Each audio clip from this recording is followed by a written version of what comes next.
प्यार से कहना धन निरंकार जी। सब संतों ने ये इतनी सेवाएं करके आज वो संभव हो सका कि सत्संग यहाँ की जाए। तो जहाँ भक्तों ने हमेशा से ये सेवा का भाव ही उत्तम भाव बनाया और जब भी किसी ने सेवा करी वो भाव ये नहीं कि सिर्फ एक भला हो तो हमारा अपना ही हो या हमारे जानकारों का हो। जब भी सेवा की बात आती है उसमें मानवता की सेवा की बात होती है और कैसे ये सेवा सिर्फ कुछ गिनती पे चंद लोग जिनको हम बहुत अच्छे से जानते हैं सिर्फ उनके लिए कुछ करना ही एक सेवा नहीं है। अक्सर संसार में वो बात आ जाती है कि हम कभी अगर एक अपने आप की से जुड़े किसी भी चीज में एक सेवा भाव अगर कह देते हैं और मन के अंदर यदि भाव चल रहा होता है कि इस व्यक्ति की अगर मदद कर देंगे तो आगे चल के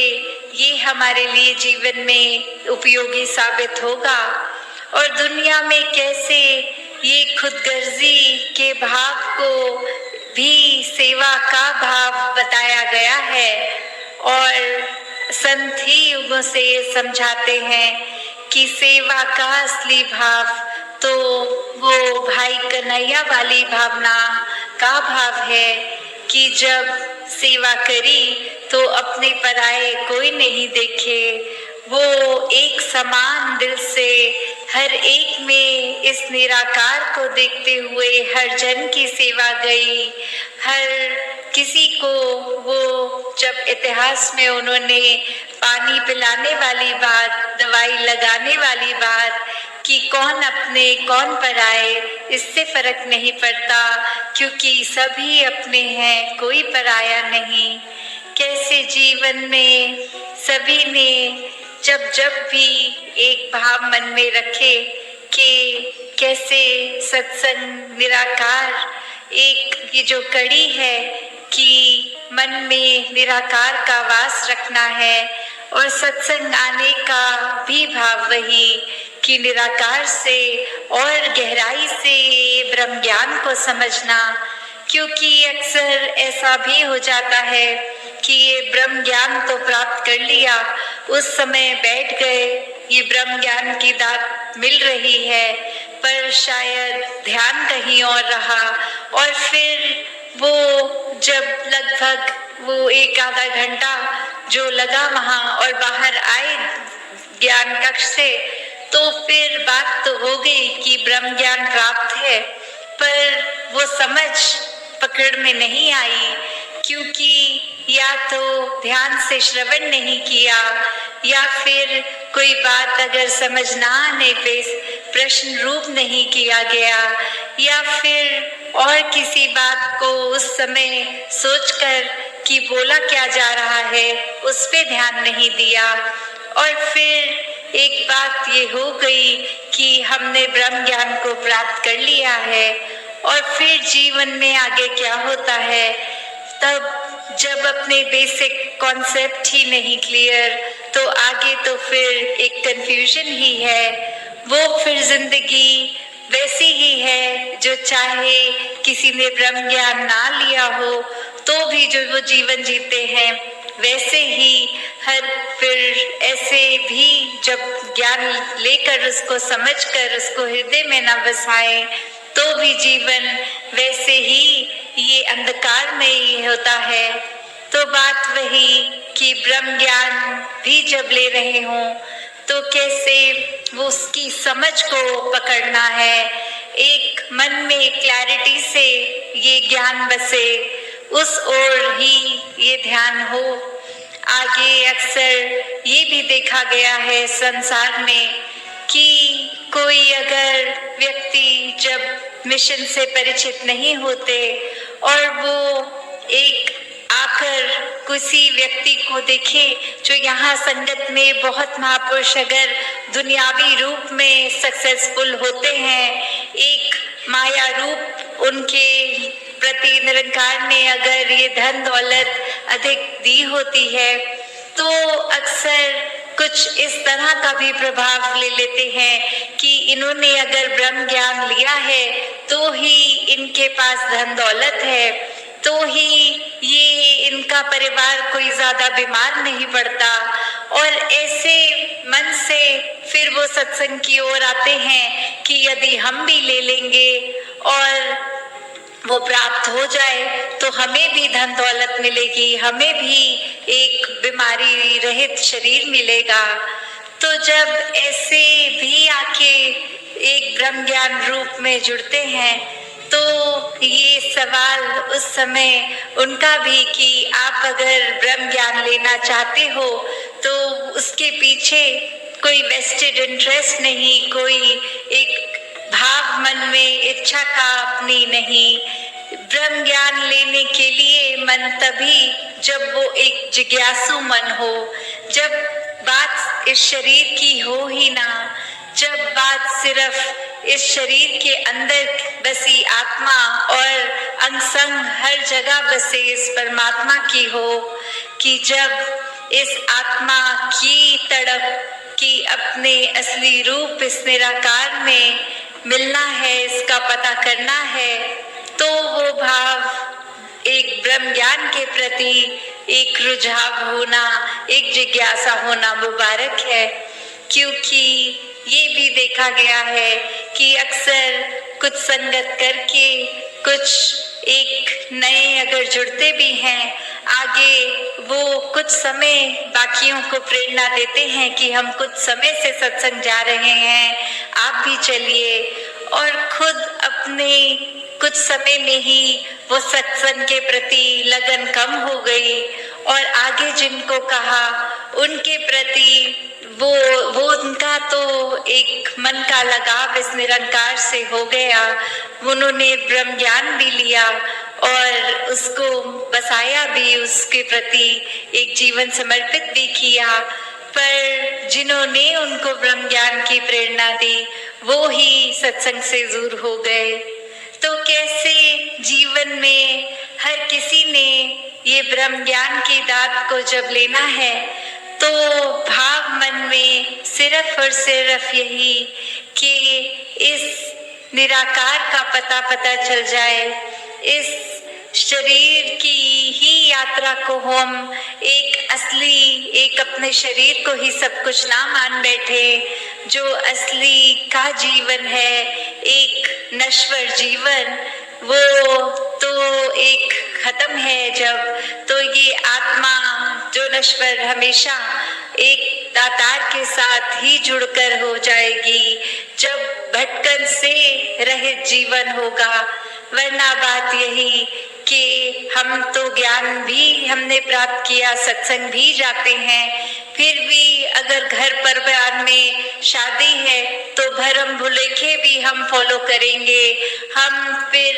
एक जो संसारिक सुपरस्टिशंस है उनको भी मानेंगे और अपने आप को बोलते हैं कि हम तो संसारिक हर एक बंधन से मुक्त हैं। तो ऐसा फिर सोचना, एक खुद ही मन में देखे कि जब ये निराकार ही बेरंगा है तो इसकी समझ आने पर हम अपने मन में तरह तरह के नजर के, रंग के, भेदभाव के, जाति पाति के अगर चश्मे लगा के बैठे हैं तो कहाँ हुए हम फिर इन बंधनों से मुक्त। तो ब्रह्म ज्ञान को भी उस तरह ही समझना है कि एक ये निराकार हर किसी की लिए एक मुक्ति का ये मार्ग, जब निराकार को पहचान लिया तो वो जीवन में बनना है, ना कि एक निरंकारी होने का मतलब ये नहीं कि खुद को और ज्यादा एक सुपरस्टिशंस में बांध ले, भ्रम भुलेखे में डाल ले। एक निराकारी होने का मतलब ही इस निरंकार को हर पल जीना है, इस निरंकार से एक मिक रहना है, और जो वाकई ही एक निरंकारी बनेंगे इस तरह, वो किसी भी माया रूप के बंधन में नहीं है, वो किसी भी दिखावे के बंधन में नहीं है, वो किसी भरम भुलोकों के बंधन में नहीं है। सिर्फ और सिर्फ ये असली पहचान है कि इस दातार के साथ सही कारण से जुड़े हैं, इसलिए नहीं कि जीवन में कुछ अच्छा होगा या भय से जुड़ना कि कुछ तकलीफ नहीं होगी अगर हम नित प्रति संगत आएंगे, नित प्रति सेवा की पर्चियां काटेंगे।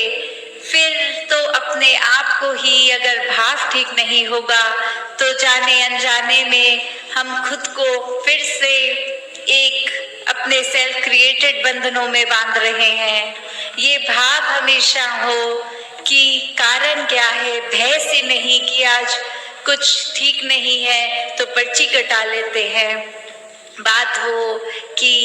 एक दातार हाजिर नाजिर है, हर समय जीवन में सब कुछ ही अच्छा है, चाहे अभी हमें लग रहा है उसमें अच्छा है या नहीं, पर भाव वही कि मन में ये निराकार है। सेवा हर समय किसी की भी की जा सकती है, जरूरी नहीं कि जब सत्संग आएंगे कोई ड्यूटी लगेगी तो ही वो सेवा है, बस उतना ही दायरा है सेवा का। नहीं, सेवा भी हर समय की ही सेवा है, हर श्वास में की जाने वाली भी सेवा हो सकती है जब ये मूल की ओर एक पूरा ध्यान हो इस निराकार के प्रति। और सिमरन भी इसलिए नहीं कि ये शब्द सीख लिए हैं, तू ही निराकार मैं तेरी शरण हाँ मैनू बख्श लो, तो ये शब्द को भी इसलिए नहीं बोलना कि घर परिवार वाले सभी हर समय बोलते हैं तो हम भी बोलें, वरना कोई घर के बड़े टोक देंगे कि हम कर रहे हैं सिमरन आप नहीं करते। नहीं, ये अंदर से सिमरन भी करना एक हमारी रूह की ही खुराक है। जिस तरह शरीर में कोई अगर दिक्कत होती है तो वो दवाई में ली जाती है कि शरीर ठीक हो जाए, वहीं ये मन ये आत्मा के ऊपर अगर कोई माया रूप का मैल चढ़ता है तो ये सुमिरन सेवा सत्संग रूपी ये दवाई ही है जो एक फिर से इस बीमारी जो अगर आत्मा ने थोड़ी कहीं से माया रूप की पकड़ी है उसको छाट के फिर अपने असली रूप में एक प्योरेस्ट फॉर्म इस निराकार का ही अंश है तो ये निराकार ही बनती है। तो कैसे हर किसी ने जहाँ संसार में ये कोशिश हर एक की रहे कि एक हर कोई ही इस दातार का बनाया है, किसी तरह अगर कुछ गलत भी कह रहा है तो भी उसको मन से एक माफ करते हुए उसकी भी भलाई का सोचे। अगर अक्सर ये देखा गया है समाज में कि कोई अगर किसी को गलत नजर से देख रहा है तो भी ये बात कि हमें एक मन में भाव हो कि उस व्यक्ति को किस तरह समझाया जा सके, और यदि वो व्यक्ति अप्रोच से बाहर हो कि सुनने को तैयार नहीं, कोई एक सामने बैठ के एक आराम से एक बात एक डायलॉग नहीं कर सकता है, तो फिर वो बात कि कैसे जिसके लिए उन्होंने खराब बोला उनको समझाया जाए कि जो शब्द बोल दिए गए हैं या जिस नजर से देखा गया, अब आप अपने मन से उन शब्दों को पकड़ के मत बैठो कि आपके लिए उन्होंने इतना खराब बोल दिया तो अब आप जीवन में कभी उस व्यक्ति से प्यार नहीं कर सकते। वो धीरे धीरे उनकी बात आपको भी अपने मन से एक समाप्त करनी होगी, क्योंकि ये इसका वो बात का मतलब ये नहीं कि आगे से वो पहला व्यक्ति फिर अगले दिन कुछ कड़वा नहीं बोलेगा, फिर अगले दिन खराब नहीं बोलेगा, पर ये इसलिए कि हम ही अगर अपने मन में दूसरों के प्रति एक खराब बातों को ही जगह देते रहेंगे तो अंदर से हम ही कहीं ना कहीं परेशान होंगे, स्वभाव में चिड़चिड़पन आ जाता है। कैसे फिर एक धीरे धीरे स्वाभाविक जो एक मुस्कुराहट चेहरे पे होती है वो फीकी पड़ जाती है। तो जो अच्छाइयाँ करनी है जीवन में वो इसलिए नहीं कि अच्छाइयाँ करके एक महान बनना है, या अगर अच्छाइयों को करेंगे नहीं तो कोई उसमें बुरी बात हो जाएगी, एक नुकसान हो जाएगा हमारा। पर अच्छाई इसलिए करनी है क्योंकि हम इंसान हैं और इंसान का काम ही अच्छाई करना है। मन में कोई बात को इस कदर नहीं बिठा लेना कि ये जीवन भर अब ऐसा ही हो गया, उस व्यक्ति ने ऐसा एक बार किया था तो अब जीवन भर का ठप्पा लग गया उस पे कि ये व्यक्ति हर समय ऐसा ही करेगा। बेशक करे, पर हमने कैसे फिर अपनी चेतनता को इस्तेमाल करना है कि शब्द तो सिर्फ शब्द ही हैं। किसी ने बुरे भी बोल दिए, एक कान से सुने दूसरे से निकाल दें, जरूरी नहीं वो एक कान से सुन के मन में बिठा लें हमेशा के लिए। तो कैसे एक खुद को भी पॉजिटिव रखने के लिए फिर यही निरंकार का ही आसरा लेना पड़ता है कि चाहे दूसरे का सुधार हो, दूसरे के स्वभाव में चेंजेस आए ना आए, पर हम अपने आप को उदास ना करें, क्योंकि ये निराकार, ये परम शक्ति, इसके अंदर इतनी पॉजिटिविटी है कि कोई एक आधे 2-10 व्यक्तियों की नेगेटिविटी अगर रखें तो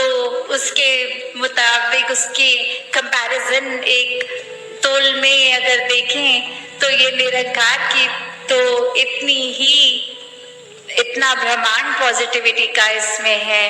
तो हमें एक कुछ लोगों की वजह से अपने जीवन में खुद को मन खराब करना है, या इस निराकार से हर समय वो पॉजिटिविटी लेकर अपने आप को खुश रखना है, अपने आप को एक सेल्फ सस्टेनेबिलिटी की ओर लेके आना है कि हर बार इमोशंस भी हमारे इतने उदास नहीं कि कुछ दोस्त, कोई घर के मेंबर्स लगे रहें कि चलो अब उदास मत हो, अब ठीक हो जाओ, वो बात हो गई नहीं, वो उनको भी हम अपना इमोशनल सपोर्ट के लिए क्यों डिपेंड हों किसी पे, जब ये निराकार ही साथ है। और हर पल में ये इमोशंस भी इसी पे अगर जोड़ लेंगे, जब तन मन धन निराकार का है तो ये मन के इमोशंस भी फिर इसी से आने जाने हैं। तो इस निराकार से ही जब वो शक्ति मांगे अपने लिए कि एक उदास होना लाजमी है, पर कुछ पलों के लिए अगर होके अपने आप को निरंकार के ऊपर कनेक्ट करके पॉजिटिव हो जाएंगे तो वो पल कब आए कब चले गए पता भी नहीं लगेगा। और वहीं उन पलों को अगर अपने दिमाग में बार बार सोचते रहेंगे, एक ये नेगेटिविटी के लूप में फंसते जाएंगे, फिर एक मन दलदल की तरह फिर हमें और ज्यादा नेगेटिव सोचने पे मजबूर कर देगा, फिर निराकार का ख्याल नहीं आएगा, फिर एक कोई उम्मीद का रूप नहीं नजर आता मन में। तो कैसे सिर्फ इसलिए नहीं निराकार को मन में बसाना कि निरंकार को बसाएंगे तो पॉजिटिव रहेंगे, नहीं, ये निराकार ने तो एक अपना रूप जो हमने पता है निराकार क्या है असली, तो उसको जब अपने हिस्से बांध लेंगे, दिल में बसा लेंगे, फिर वो बात ही नहीं कि मन से कहीं जाएगा उतर के। फिर एक जिस तरह हम कोई वस्तु अगर अपने कमरे में रख के कमरे को लॉक कर देते हैं तो वो पता ही है उस वस्तु ने अब खुद तो निकल के जाना नहीं है कमरे से बाहर, तो वो तभी जा सकती है अगर उसका ताला फिर कमरे का खुले और कोई आके फिजिकली उस चीज को उठा के कमरे से बाहर लेके जाए। तो जब इस मन में निराकार बस गया है तो अपने आप तो जाना नहीं है, पर बात वही कि हमने क्या अहंकार को या बुरी बातों को मन में अगर प्रवेश दे दिया तो फिर हमारे मन में कहाँ निरंकार ठहरेगा। तो दासी और अधिक समा ना लेके इन्हीं शब्दों से आपसे इजाजत चाहेगी साध संगत जी, धन निरंकार जी। साध संगत जी प्यार से कहना धन निरंकार जी। आज यहाँ दिल्ली में सभी ने सत्संग में देश विदेश और देश के अनेक राज्यों से महापुरुषों को श्रवण किया। वो चाहे एक माध्यम जो भी रहा, भाषा जैसे भी रही, संदेश इस निराकार का भक्ति में जीवन को जीने का रहा। और यही पिछले 2 दिनों से भी एक समालखा में चाहे ये मीटिंग ग्रुप रहा था, जहाँ सभी एडमिनिस्ट्रेशन से जुड़े हुए आए भक्त, और वहाँ भी कुछ चीज़ों की क्लैरिटी होती रही। पर साथ ही ये फोकस पॉइंट सभी को बार बार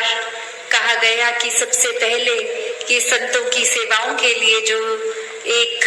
रूप है उसमें सेवा दे रहे हैं, तो खुद को भी हर समय संतों का दास ही माने। एक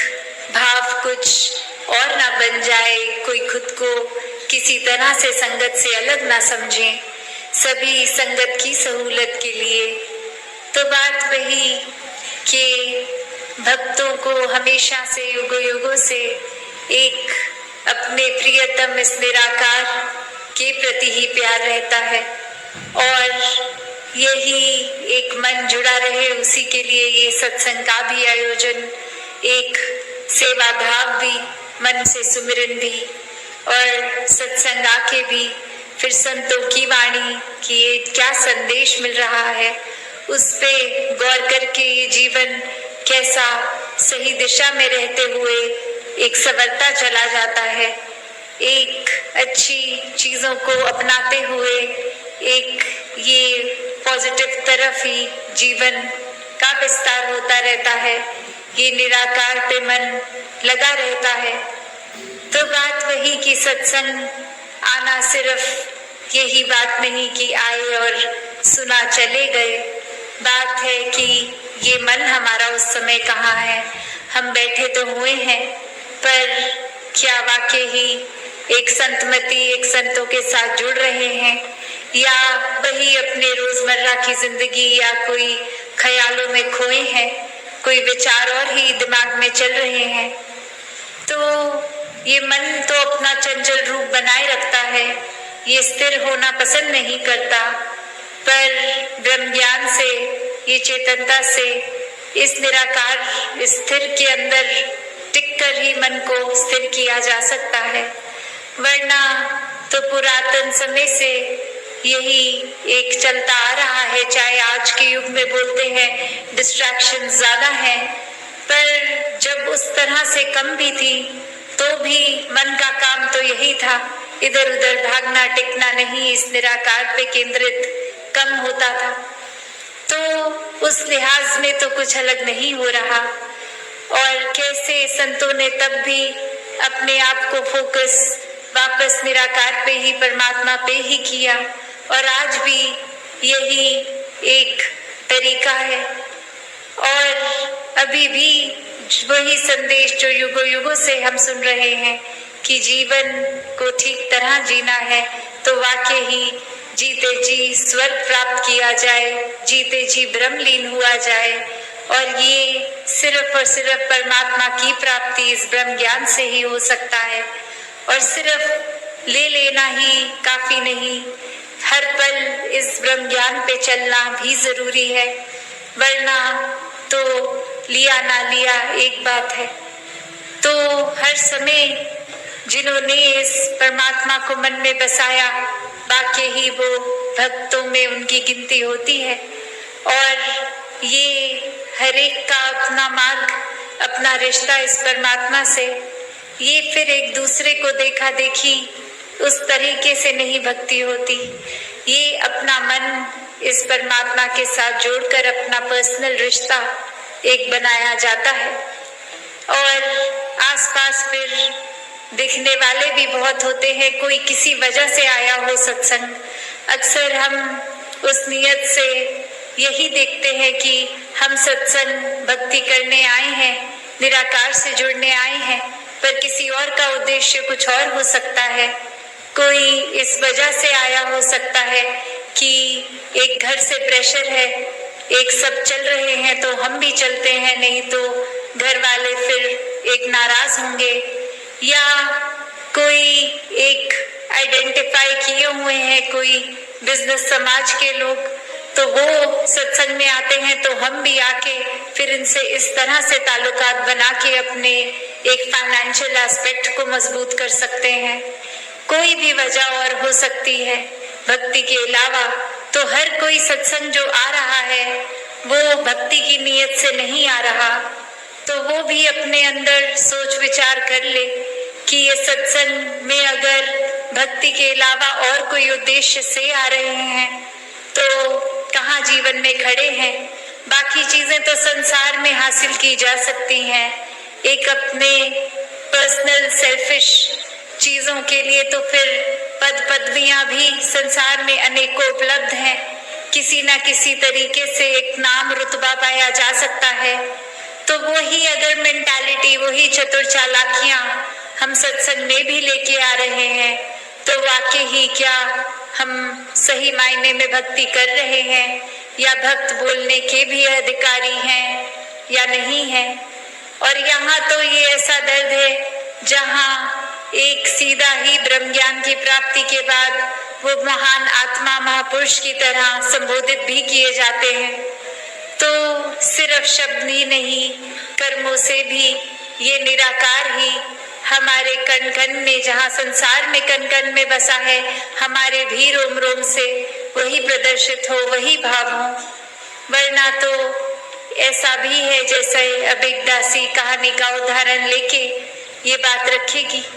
कि कैसे एक समय में एक जगह जहाँ सत्संग रूप ही एक गुरु और अनेकों शिष्य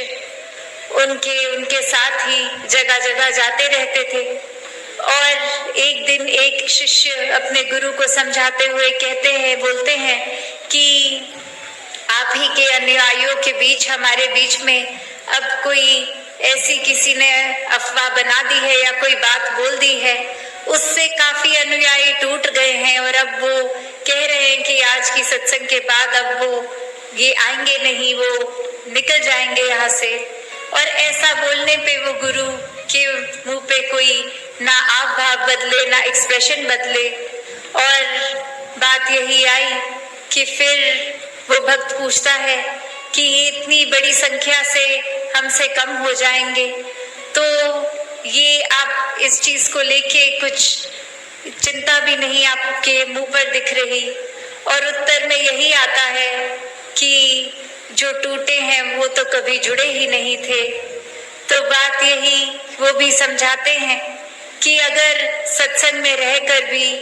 एक सिर्फ कुछ किसी की बात का असर इस तरह ले रहे हैं, कोई बोले सुने पे चल रहे हैं, या फिर एक किसी ने संतमति के अलावा मनमत की ओर जाना है, कोई बुराइयों को हावी होने देना है, तो वाकई ही वो सत्संग सुन भी नहीं रहे थे, वो तो सिर्फ उपस्थित थे। एक उनका शरीर जरूर हमारे इर्द गिर्द हर सत्संग में उपस्थित होता था, पर मन से तो नहीं जुड़े थे। तो ऐसे जुड़ने से तो अच्छा ये एक दुगलापन, ये एक ड्युअलिटी है, ये एक हिपोक्रेसी है। तो ऐसे से ज्यादा बेहतर है उनका जहां मन लगता है वो वहां जाएं, सत्संग में नहीं लगता तो घर बैठ लें। तो बात वही कि हर एक को अपना सही कारण पता होना चाहिए कि क्यों आना है सत्संग में। अगर वो भक्ति या निराकार से उस वजह का कोई लेना देना नहीं है तो उससे अच्छा शरीर को भी इतनी फिर मेहनत ना करवाएं, घर से सत्संग हॉल तक ना लेकर आए। तो बात वही कि सिर्फ कोई क्रिया की तरह चीज को नहीं करनी, एक वाक्य ही आध्यात्मिक एक पहलू जीवन का, वो सिर्फ किसी को प्लीज करने के लिए या किसी के अच्छी किताबों में घुसने के लिए नहीं है, उनकी नजर में अच्छा बनने के लिए नहीं। ये भक्ति तो स्वयं का विषय है, ये भक्त और भगवान की बात है। तो अगर वाकई ही ये कारण के बजाय कोई और कारण है तो फिर भक्ति से तो हम दूर हैं। भक्ति तो क्या, एक बार ये भी सोच ले, क्या ज्ञान भी टिका है कि नहीं?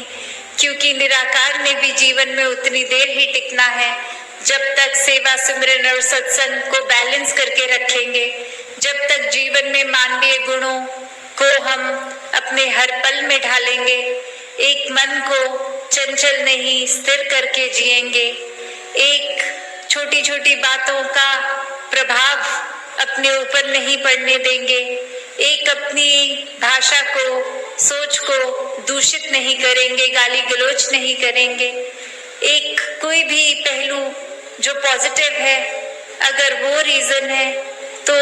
वो एक बाय प्रोडक्ट सत्संग का जरूर होगा। पर अगर जीवन में एक कलेश का एक रास्ता हमने अपना लिया है, अपना भी दिल खट्टा करते हैं, भाषा खराब करते हैं, मन में नफरतों को पालते हैं, तो फिर एक हकदार इस सुकून के तो हम नहीं हो सकते, चाहे जितना मर्जी सत्संग आते रहें।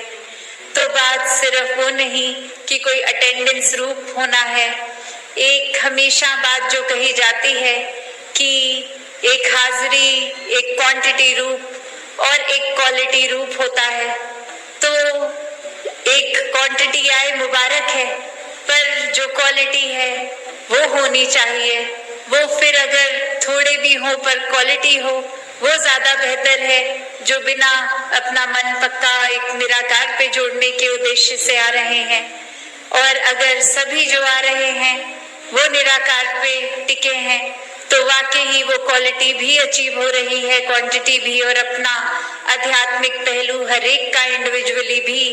एक बहुत ही गहरा होता चला जाएगा। तो बात वही कि हम अक्सर इतने हल्के में ले लेते हैं कि हर संगत में यही तो प्रेरणा दी जा रही है, सिमरन करें, सत्संग करें, सेवा करें, निरंकार पे विश्वास रखें, और तो कोई बात है नहीं, तो क्या नया है। अक्सर ख्याल ऐसा भी जाता है। पर इसी बात को गहराई में देखें तो वाकई ही हम खुद अपने जीवन में ये एक्सपीरियंस भी करते हैं कि यहाँ तो इतनी एक प्रोविजन है कि कहीं पे भी हम रहते हैं वहां से हमारा सत्संग भवन बहुत ही नजदीक है। पर अक्सर देश विदेश में जाकर ये सत्संग का कदर हर एक को और बढ़ जाता है, क्योंकि अक्सर कोई ट्रैवल उनके इतने बड़े होते हैं, कोई कोई जगह में तो वो फ्लाइट की टिकट काट के कोई अपने नियरेस्ट भवन पे पहुंच पाते हैं। कई जगह पर किसी और एक हिंदुस्तान में भी अगर देखा जाए तो कभी कभी एक पहाड़ों या ऐसे ग्रामीण एरियाज में अपने भवन पहुंचने के लिए ही वो साधन पैदल भी होता है, बस भी होता है, अनेकों माध्यम बदल के कोई सत्संग भवन आ पाता है। तो जस्ट बिकॉज हमारे पास एक आराम से सत्संग की सहूलत है, हम उसकी कदर ना खो दें। सिर्फ यही ना सोचे कि कोई ऐसा ना भी गए तो क्या ही हो जाएगा। मन में अगर खिंच है वो तो उसकी मोहताज फिर नहीं होगी कि सत्संग भवन दूर है या नजदीक, वो तो अपने आप ही मन दौड़ता सत्संग में आएगा। कोई ना कोई अगर व्यस्त भी है तो मन फिर सत्संग आने का बहाना बनाएगा। तो ये हमारा सिर्फ ये कोई पर्सनल व्यक्ति विशेष एक रीजनिंग हमने कोई स्पेसिफिक पर्सन के एक हो सकती है, पर एक अगर वाकई ही कोई जेन्युइन बात है, कोई स्थिर हो गया शरीर के कारण एक बेड तक कन्फाइन हो गए हैं, या फिर किसी वजह से बुढ़ापे का या कुछ भी वजह और शारीरिक एक तबीयत ना ठीक होना, एक किसी और पे डिपेंडेंसी हो गई इस शरीर की, तब तो समझ में आता है कि स्वयं अगर चल फिर नहीं सकते तो कैसे आएंगे। पर ऐसे केसेस में ये परिवार भी बहुत साथ देता है जो वाकई ही इस परमात्मा से जुड़ा है, फिर वो भी कोई ना कोई तरीका सत्संग तक लाने का बना देते हैं। पर जहाँ पर अपना शरीर ठीक चल फिर रहा है वहां फिर हम अनेक अपनी बुद्धि के कारण ही कोई ना कोई कारण बना लेते हैं कि आज की सत्संग मिस भी हो गई, तो कोई बात नहीं, हम इस समय एक ये काम कर रहे हैं, वो कर रहे हैं। काफी बार हो सकता है वो एक जेन्युइन वजह भी हो सकती है कि कहीं बहुत ही ज्यादा एक आवश्यक जगह पे पहुंचे हैं, तो एक शरीर है वो एक जगह पे, तो एक ही जगह पे हो सकता है। तो जहाँ तो बहुत जेन्युइन है वहाँ फिर मन से सत्संग ना आके भी वो मन में ही सत्संग बस गया है, तो कहीं कामकाज पे ऐसे अटक गए हैं, तो वो उधर भी उस समय मन सत्संग में है, तो सत्संग ही हो रही है। पर जहाँ सिर्फ इसको बहाने की तरह यूज किया जा रहा है कि एक टाइम मैनेजमेंट हमारी खराब है, तो हमने सत्संग के समय ही 10 काम करने हैं और फिर कह देना है कि व्यस्त हैं इसलिए सत्संग नहीं आ पा रहे, तो फिर तो वो एक बहाने वाले खाते में जुड़ गया। वो कोई जेन्युइन इशू नहीं, एक असली कारण नहीं है सत्संग ना पहुंचने का। तो सत्संग को भी एक उतनी ही महत्वता दें। अक्सर कोई ना कोई दलील दिमाग देता है कि हम सत्संग नहीं भी पहुंच पाए तो कोई बात नहीं, मन से तो सुमिरन चल ही रहा है, कोई ना कोई तरीके की सेवा भी कर रहे हैं, तो सत्संग में एब्सेंट हो भी गए तो कोई बात नहीं। पर वो फिर अगर वाकई ही कोई असली वजह नहीं है, मन की बनाई चीजें हैं या एक हमारी मिसमैनेजमेंट है, तो फिर एक अपना सत्संग की भरपाई तो हर एक ने अपनी ही करनी है। ऐसा तो हम नहीं कर सकते कि घर परिवार के दूसरे किसी व्यक्ति को भेज दें, बोले और आप हमारे हिस्से की भक्ति कराएं संगत में जाके, ऐसा तो पॉसिबल है नहीं। अपना खाना अपने पेट में हमें खुद ही डालना होता है, बाकी सबका पेट भर भी गया घर में तो अपनी भूख तो हमारी अपनी ही है। तो ऐसा फिर एक चतुराई का साथ ना लिया जाए ऐसे समय पे, जहाँ तक हो सके एक अपने आप को एक स्पिरिचुअली स्ट्रॉन्ग करना है, निराकार से जुड़ना है, तो वाकई ही ये बैलेंस जहाँ ज्ञान और कर्म का एक बैलेंस की बात की जाती है, वहीं सेवा सुमिरन और सत्संग की भी करी जाती है। और सत्संग आके सिर्फ और सिर्फ संतमति को ही अपनाना है, वरना तो जैसे दासी ने एक अभी जिक्र किया भी कि सत्संग में फिर ध्यान इधर उधर भटक रहा है, कोई क्या कर रहा है, हर कोई अपनी ही वजह से आया होगा। हम तो भक्ति के लिए आए हैं, वही करके जाएं, वही अपने हिस्से लेकर जाएं, और किसी से कोई एक क्या कर रहा है क्या नहीं हमारा कोई मतलब नहीं है। तो हम इसी तरह फोकस रह के जीवन में भक्ति सेवा सिमरन सत्संग के रूप में भी करते रहें, अपने जीवन के हर पल में चेतन होके इस ज्ञान को कर्म रूप भी सुंदरता बख्शें। साथ संगत जी, धन निरंकार जी। साथ संगत जी, प्यार से कहना धन निरंकार।